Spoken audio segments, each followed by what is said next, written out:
What's up, y'all? Another Bible study, Bible reading, Matthew 16. The Pharisees and Sadducees came up, and testing Jesus, they asked him to show them a sign from heaven. But he replied to them, "When it's evening, you say it'll be fair weather, for the sky is red. And in the morning, there will be a storm today, for the sky is red and threatening. Do you know how to discern the appearance of the sky, but cannot discern the signs of the times?" Just like a lot of people now. As crazy as it's been, all the signs God's been showing us, people still aren't waking up. An evil and adulterous generation seeks after a sign, and a sign will not be given it, except the sign of Jonah. Now, part of the sign of Jonah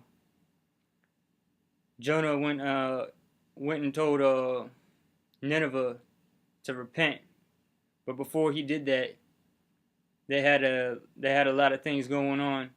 One of the major things, they had a full solar eclipse, and last year we had that full solar eclipse August 21st. I believe that was the sign of Jonah, part of the sign of Jonah. An evil and adulterous generation seeks after a sign, and a sign will not be given it, except the sign of Jonah. And he left them and went away. And the disciples came to the other side of the sea, but they had forgotten to bring any bread. And Jesus said to them, "Watch out and beware of the leaven of the Pharisees and Sadducees." They began to discuss them among themselves, saying, He said this because we did not bring any bread."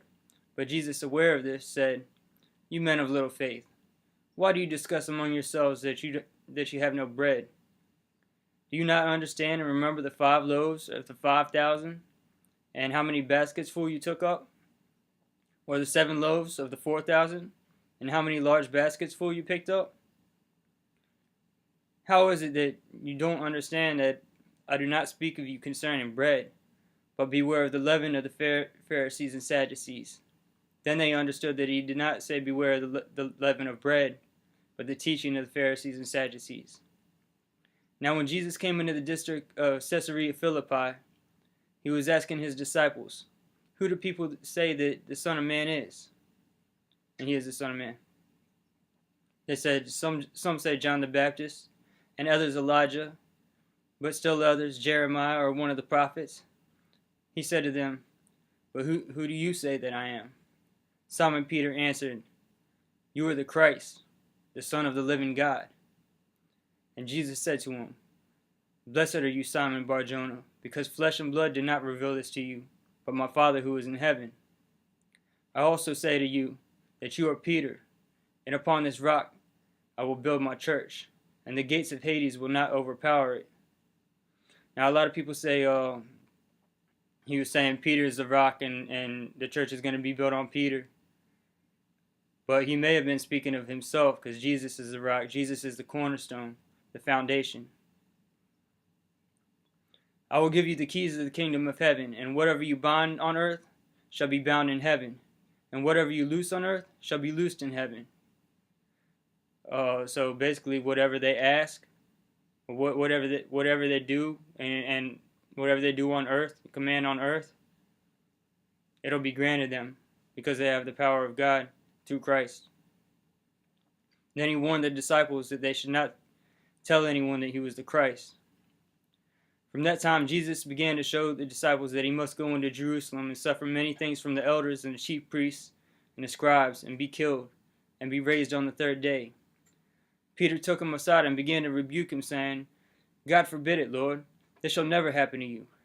But he turned and said to Peter, "Get behind me, Satan. You are a stumbling block to me, for you're not setting your mind on God's interests, but man's." See, Satan was working through Peter. That's why he said that. Then Jesus said to his disciples, "If anyone wishes to come after me, he must deny himself." Deny what he wants to do. You got to deny what you want to do in this world.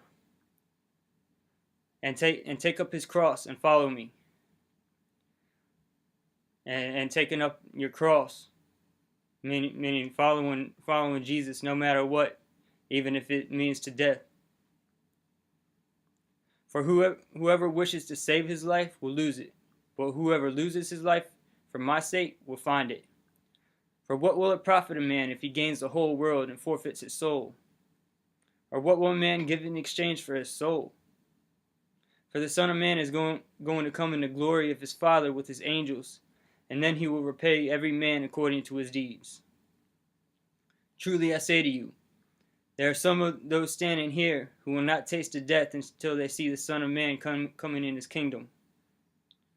And I believe that was referring to John. If you go to the book of Revelation, after John was shown the vision of Revelation, of everything that's going to happen, he was also told, and John was an old man by then, and it was about 90 A.D. When he wrote the book of Revelation. But he was told that he must prophesy again before many nations, many peoples, and many tongues. So I believe he may be one of the two witnesses. Truly I say to you, there are some of those who are standing here who will not taste death until they see the Son of Man coming in his kingdom. That's the end of chapter 16. God bless you guys.